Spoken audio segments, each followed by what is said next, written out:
যেই দেশে ধর্ষকের পক্ষে উকিল পাওয়া যায় ওই দেশে পইরা লেখা জজ হয়ে কোনো লাভ নেই।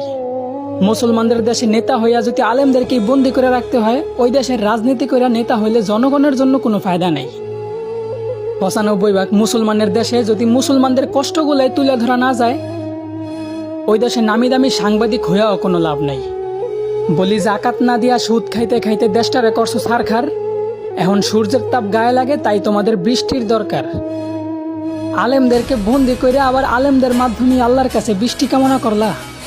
বিষয়টা এমন হইল না যে কোনো এক ফল গাছের গোড়া কাটা ফালাইয়া সেই গাছ থেকেই আবার ফলের আশা করলা।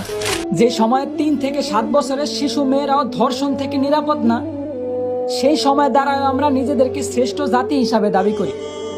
যে সময় ফ্রি মিক্সিং ভাবে পড়ালেখার কারণে বিভিন্ন জায়গায় শিক্ষক দ্বারা ছাত্রীরা ধর্ষিতা হইতাছে, সেই সময় দ্বারাও আমরা শিক্ষার মানদণ্ড নির্ণয় করি।